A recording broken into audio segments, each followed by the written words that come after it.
A teda dávam priestor kreatívnemu riaditeľovi z agentúry Core4, pán Andrej Čino. Dobrý deň, ja som Andrej Čino. Ja úvody vynechám, pretože minulý rok som povedal, že som z Core4 najväčšej online agentúry na svete. Takže dnes nebudem hovoriť. Ja sa napojím trošku na to, čo hovorili kolegovia, ale trošku z pohľadu tej kreativity, pretože všetko, čo sa týka reklamy, dobre viete, že sa dá na to pozerať cez tabulky, ale vždy ide aj o obsah. Takže moja prezentácia sa volá, ako sa majú veci s bannermi. Ja si klikám sám. Nie, predtým vždy kliká kolegyňa. Včera som našiel také 90s vyjadrenie, že čo je to banner. Je to prapor, neboli plakát niekdy na internetu. Čo je však pravda, že bannery tvoria stále jednu z najčastejších foriem reklamy na internete. Treba si uvedomiť, že banner je častokrát, alebo ešte stále je tým najdôležitejším pojitkom medzi zámerom biznismena a privedením človeka na jeho web stránku. Stále je to najrozšírenejšia forma reklamy. Táto tabuľka tu bola pred chvíľou. Podľa mňa to je, by som tak doplnil, podľa mňa to je veľmi smutná tabuľka, čo sa týka pohľadu kreativity. Pretože vidíte, že tie regular banners, tie nešťastné squary, ako sme videli 300 na 300, nočná mora zadania môjho vždycky, keď mi niekto dá. Vidíte, že to CTR naozaj rastie používaním neštandardných formátov. Ja dneska budem trošku tak projiť proti tým štandardným formátom, tak keby to niekoho urazilo, tak dúfam, že nie. Ja som trošku prepísal tu tie dolné názvy. Ja by som tak povedal, že ja to vidím tak, že z pohľadu kreativity je používanie tých štandardných formátov, ja som to nazval tak nežne, že mostly fail. A tuto som vyjadril to, že o čo menej sa používajú neštandardné formáty, o to viac klesá v internetovej reklame niektorý z týchto parametrov. Idea, fantázia, visibility a pozornosť. Častokrát sa potom klient pýta, že a prečo to až tak dobre nefungovalo, prečo však sme mali strašne veľa banerov 300-kových. A potom to častokrát končí tak, že tuto mojej kolegyne, account direktorke Natálii Vargovej volajú klienti a hovoria jej samé škaredé veci, ktoré tu nebudem citovať. Takže keby sme sa tak pozreli na to, že tie štandardné formáty, ktorými sa tak častokrát klienti na Slovensku hrdia a nakupujú ich na tony, hej, tak poďme si predstaviť to, že keby oni boli taký film, tak by sme si povedali, že typický slovenský banner je tak nádherne malý, tak nádherne skrytý v prostredí internetu a hlavne tak vlastný. Predstavujeme vám neviditeľný banner slovenskej reklamy. Neviditeľnosť sa spája so slepotou, nejak tak. Povedzme si teda, čo je to bannerová slepota, čo je najčastejšia choroba vlastne kampaní, ktoré častokrát využívajú striktne štandardné formáty.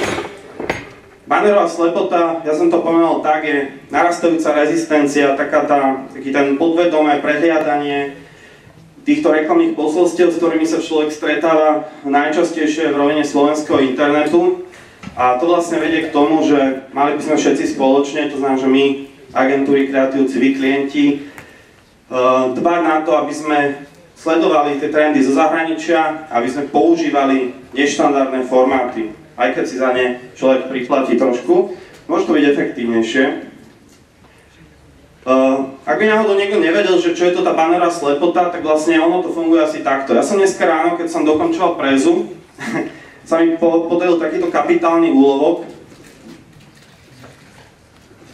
Vidíte ten banner alebo nevidíte? Krásny, že? Toto je on. Mám pocit, ako keby vznikol tu nejaký zámer, ako ten banner utopiť v prostredí danej stránky. Spĺňa vlastne všetky atribúty toho, čo je zlé. Veľa textu, neviditeľný, mám pocit, že niekto sa snažil ešte šikovne typograficky priblížiť k serveru. Bannerová slepota funguje takto. Takto vidí každý človek váš banner ktorý nie je kreatívny, nie je vizibilný, nie je proste iný ako prostredie, do ktorého ho umiestňujete. A to znamená, že každý takýto slepý banner je váš minutý peniaz, ktorý ste však v dobrej viere samozrejme ušetrili pri plánovaní mediálnej kampane. Poviem také 3 pravidlá a potom sa dostanem k obrázkom, aby som vás trošku oživil od tých tabuliek všetkých. Čo je veľmi dôležité, alebo najdôležitejšie pri bannerových kampaniach je to, aby ste nasadzovali správne posolstvo na správny server. To znamená, treba si uvedomiť, že neexistuje nič ako všeobecné posolstvo, ktoré môžete rozhodiť rôznym cieľovým skupinám na rôzne servere. Väčšina z toho vždy platí, že je zlé alebo menej efektívne. To znamená, práca mediálnej agentúry, okrem iného je, alebo reklamnej je aj to, že treba poznať ľudí, ktorí daný server navštevujú, ich typológiu, Denis, a zvoliť správny tone of voice. Tone of voice znamená, že by ste mali využívať copywriterov a o tom sú tí špecializovaní typci, k ním sa dostanem. A trošku potlačiť častokrát to, čo klienti robia, svoje ego a povedať si, že keď už túto firmu vediem, tak si to snad vieme aj napísať. No a zamyslieť sa nad tým, ako tých daných špecifických ľudí nenaštvať. Tuto je iba taká ukážka, že treba sa zamyslieť teda nad tým, že či daný server, povedzme, keď zistíme, že toto sú ľudia s viac vysokoškolským vzdelaním a tak ďalej, či je pre nich daný produkt práve ideálny a či naopak zase nevedie k danej bannerovej slepote na danom serveri. Pravidlo číslo 2, moja obľúbená téma, rozumná miera informácií. Treba si uvedomiť, že banner nie je celovečerný film, to veľa klientov stále nechápe a treba si uvedomiť, že bannery by bolo dobré nechať viac priestoru obrazu, nesnažiť sa ho stále prepchávať iba textom, ako to častokrát býva. Treba si uvedomiť, že server vám, čo sa týka textov a typografie, konkuruje. A hlavne počúvať agentúru a svojho copywritera, ktorého si platíme. Klient častokrát v zápale predaja si povie, že tak ja si za ten banner platím, tak prečo by sme do toho bannera nedali napríklad toho trošku viacej? Toto je taký príklad, kedy sme robili jeden banner. Je to iba taká ukážka toho, že takto vyzeral vlastne rozhodený na slajdy banner, ktorý sme pre jedného klienta robili. Toto je klientská verzia a toto je naša verzia.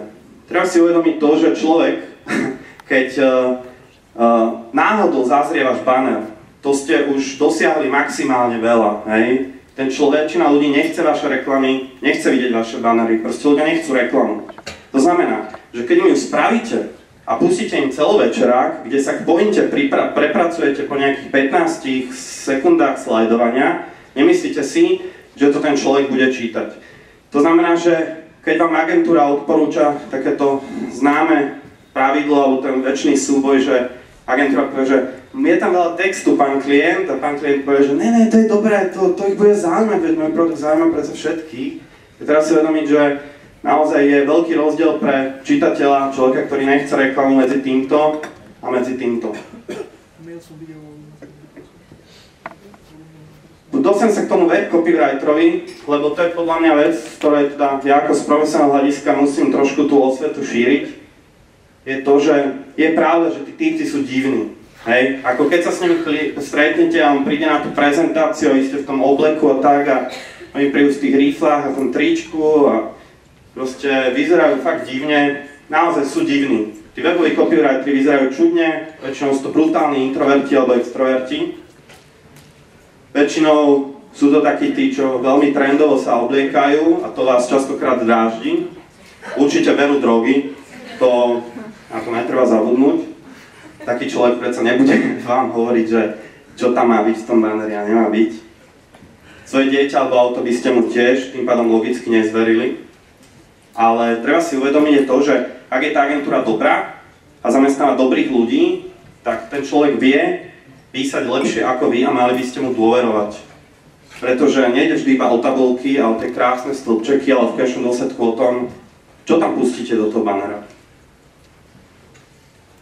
Dostanem sa teraz k pravidlu číslo 3, takému najdôležitejšiemu, kde budú nejaké ukážky.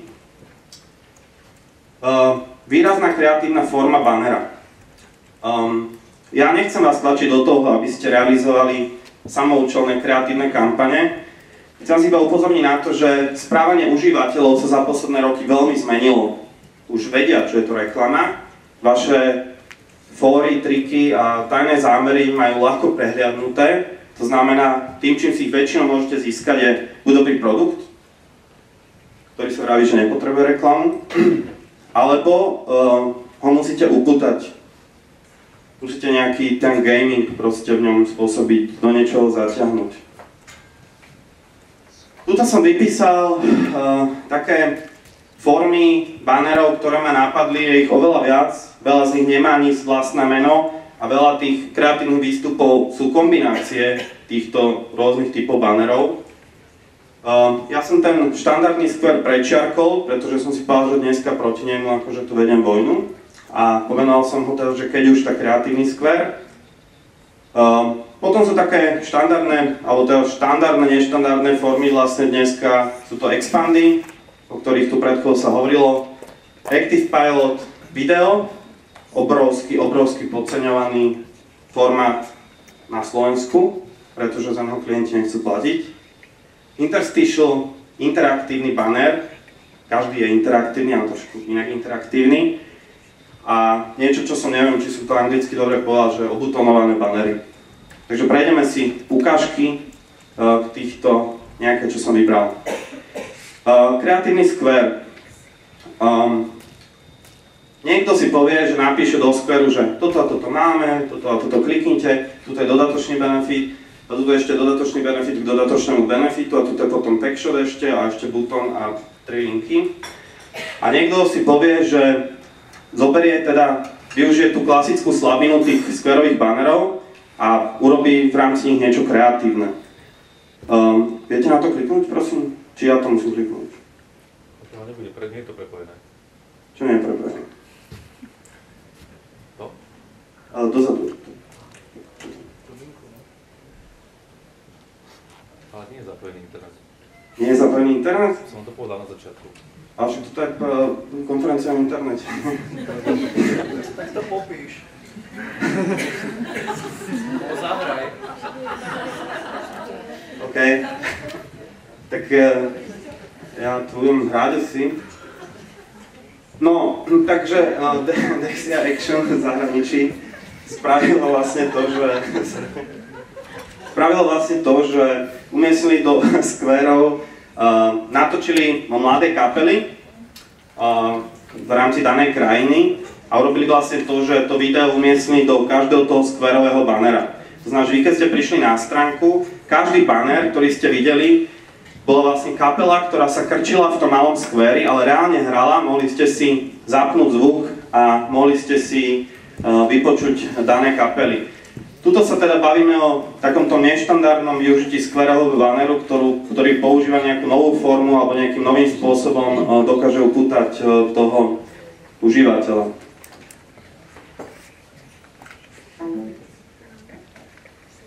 No nejde mi to pomôcť. Vie? Som začal fotiť.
Môžeme to preskočiť a tá prezentácia pôjde potom všetkým online.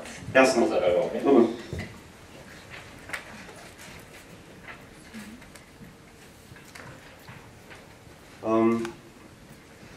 Toto je taký iný banner. Ja neviem teraz, aké mám herecké schopnosti, že ako vlastne tieto veci popísať. Ale myslím, že toto by išlo, keby sme na to klikli, lebo to nie je nejaké náročné. Tuto vlastne BMW urobilo, veľmi vždy je dôležitá idea, BMW urobilo vlastne taký banner, že urobili obyčajný štandardný skver a povedali vlastne to, že prešli sme vlastne dlhú cestu nejak pri vývoji nášho automobilu a tak ďalej. A v podstate to, čo sa dalo, to, čo sa urobilo, bolo to, že boli ste vyzvaní na to, aby ste na ten banner klikli. A keď ste na neho klikli, tak sa vlastne tento banner, skúste na neho kliknúť, prosím.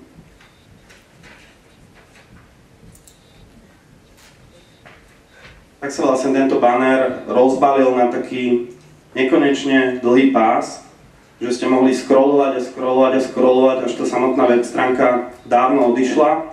A vlastne v celom tom nekonečne dlhom páse bola popísaná vlastne nejaká celá história toho modelu alebo vlastne toho BMW, proste to, čo nám chceli povedať. To znamená, že všimnite si na to, že tá idea vlastne povýšila ten skver na to, aby vlastne z toho vzniklo niečo zaujímavé. Čo je dôležité je to, že častokrát tieto bannery ani nepodliehajú nejakým štandardným ceníkovým ponukám. Ide o to, že veľa vecí dokážete vybaviť so servermi priamo a to znamená, že treba častokrát možno rešpektovať to, že každá tá idea, ktorá je dobrá, sa dá v podstate akože rozvinúť a dohodnúť s nejakými servermi a tým dokáže vzniknúť nejaký formát, ktorý dáme tomu ešte stále vôbec ani neexistoval. Kliknete na to ešte raz, skúste.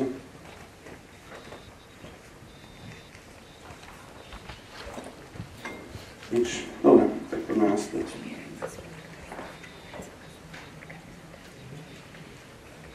Expandy.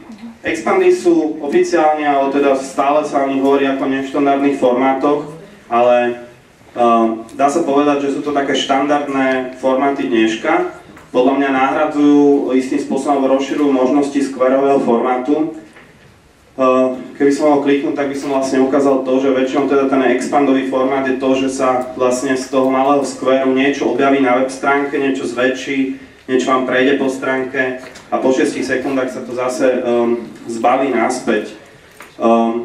Častokrát, alebo veľmi dlho tu existoval taký mýtus, že sa vlastne ľudia argumentovali tým, že tieto expandové formáty ľudí podráždia.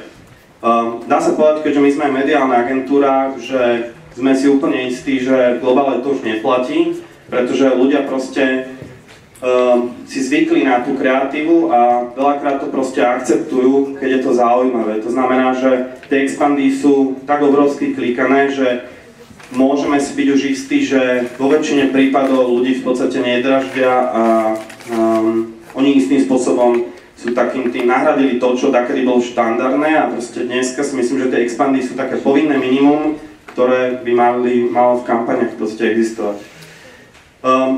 Active Pilot je formát, ktorý napríklad sme robili pre Hyundai takú vec, že ak máte vlastne posuvník na stránke, na pravej stránke, tak vlastne keď ste tým posúvali, tak sa vlastne ten banner držal toho posuvníka a počas toho, ako ste s ním išli myšou smerom dolu, tak sa kreativita toho bannera vlastne menila. Keď ste išli posuvníkom hore, tak sa zase menila naspäť. To znamená, zabezpečuje to takú tú trvalú vizibilitu počas tej návštevy stránky a s tým bannerom sa dá pracovať veľmi pekne. Opäť to musí ale korešpondovať nejak s tou videou. Video banner je formát, ktorý, ako som povedal, je veľmi podceňovaný na Slovensku. Stále sa moc často nerobí oproti tomu, čo si všímame zo zahraničia. Je to v podstate používanie videa vlastne na web stránkach, že nejde o nejakú flashovú animáciu, ale normálne môžete zobrať, natočiť nejaký záznam z kamery a pustiť to človeku na serveri. Ten videobanner je efektívny práve preto, lebo ľudia si s tým spôsobom zvykajú na také tie animačky, na také tie flashové záležitosti a keď použijete video, tak to človeka vyruší. Častokrát si to môže zmýliť s obsahom toho serveru, to znamená, že na to skôr klikne. Produkcia takého banneru však veľakrát obnáša napríklad nakrúcanie. To je to, čo klienti veľakrát nechápu. To znamená, že sa im ako keby výroba daného formátu predražuje, ale tým ako keby nevzniká na Slovensku tá empirická skúsenosť veľmi s týmito formátmi a tým pádom ako keby stále sa tu toho dosť nevyrába, čo sa týka týchto videobannerov. Takže my vlastne odporúčame to jeden ako základných formátov používať v rámci kampane napriek tomu, že má povedzme vyššiu cenu na výrobu. Interstitial ako banner, ktorý prekryje celý alebo väčšinu vlastne web stránky. To je taká akože dilematická záležitosť, pretože istým spôsobom, keď sa urobí povedzme fullscreenový formát cez celé smečko alebo topky, istým spôsobom to zabráni človeku aspoň na tých 6 sekúnd dostať sa ako keby k tomu obsahu, pretože ľudia väčšinou si nevšimajú tie štvorčeky na zatváranie. Tento formát my veľmi odporúčame, ale je extrémne závislý, možno najviac závislý zo všetkých bannerových formátov na kreativite. Proste keď človeku prekryjete celý server, zhadíte mu plány, musíte mu ponúknuť niečo pekné alebo zaujímavé, proste kreatívne, aby ste ho nenaštvali. Keď mu tam dáte nejakú, ja neviem, Lidl ponuku, že vajce už za 5,50, opakujem, vajce už za 5,50, tak proste je možné, že ho to naštve. Hlavne, keď to spravíte na nejakom smečku. Jedna z tých ďalších ukážok bola vlastne o tom, že my sme napríklad pre Orange realizovali taký banner. Netvrdím, že je to úplný neštandard, ale veľmi sa to tu nepoužíva. Proste to bol taký ten tučný pán s vysávačom, ktorý sa objavil na smečku, na Azete, alebo kde to bolo, na Pokeci. A držal v ruke taký vysávač a v podstate počas tých 6 sekúnd do seba povysával celý ten server. Až na tom serveri nezostalo nič, až biela, hej. Bolo to nejak prepojené messageovo.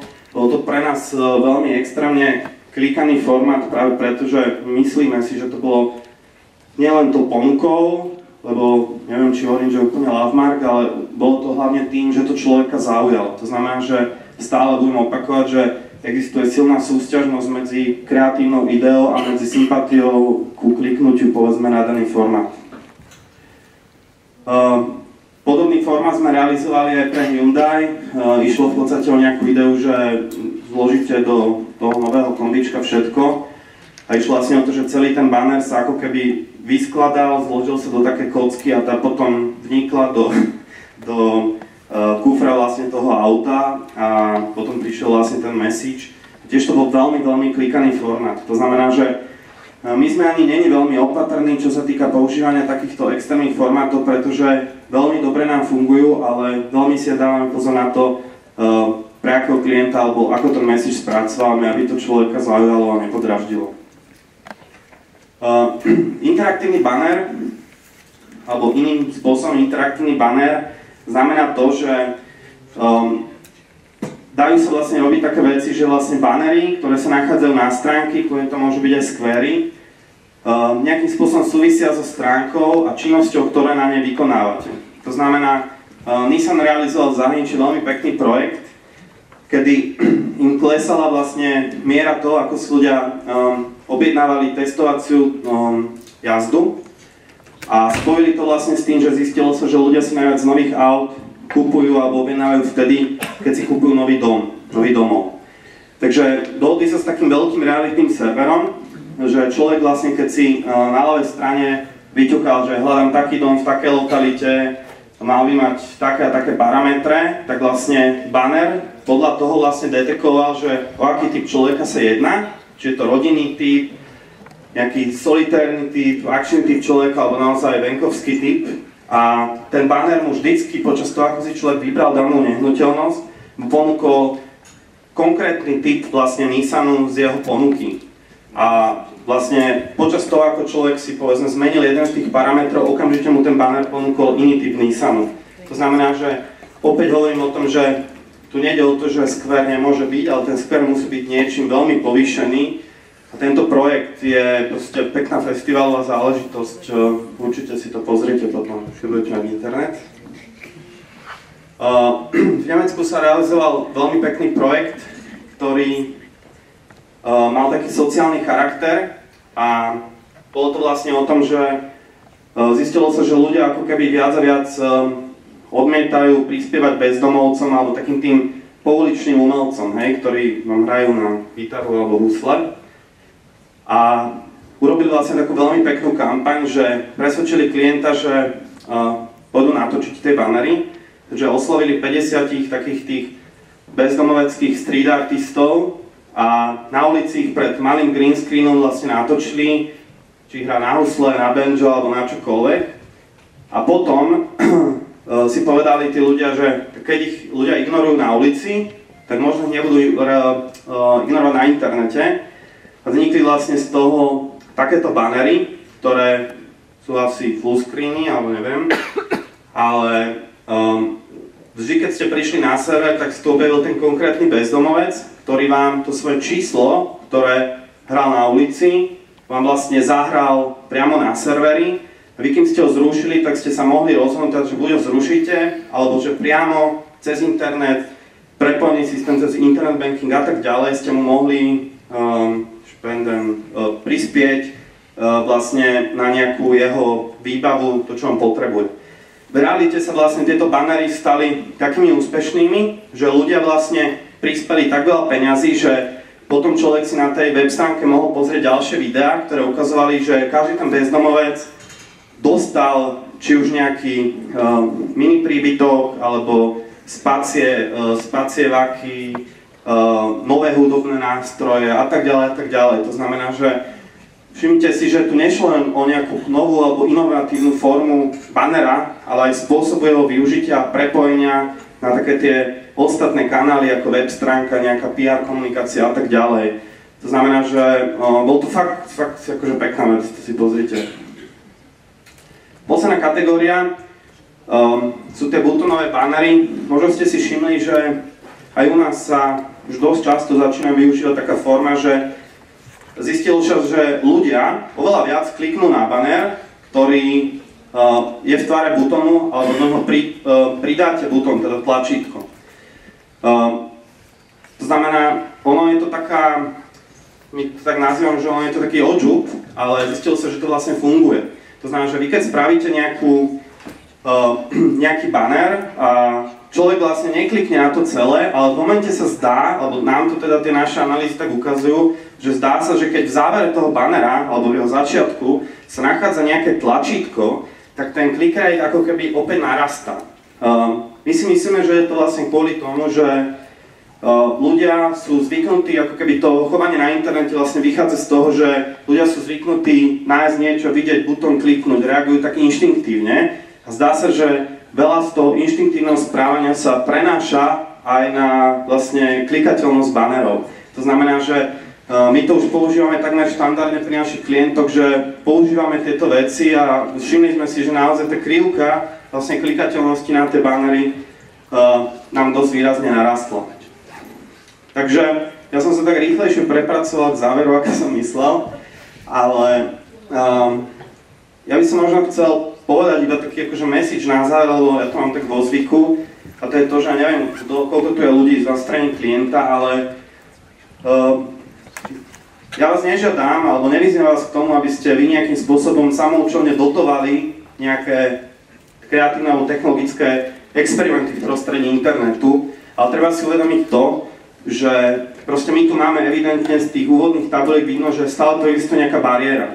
A tá bariéra využíva to, že my Slováci patríme asi ku takým svetovým komunitám, ktorí sú takí zbrzdení a trošku reagujú pomalšie na také tie veci, ktoré inde vo svete už fičia niekoľko rokov. To znamená, ja si myslím, že keď spoločne my ako reklamné agentúry a ako firmy spoločne aspoň z času na čas realizujeme nejaký, nazvem to, že experiment a využijeme vlastne nejak inovatívne banner alebo urobíme nejakú inovatívnu formu neštandardného banneru, tak si treba uvedomiť, že my vlastne prispejeme k tomu, že tie neštandardné formáty sa budú používať viac.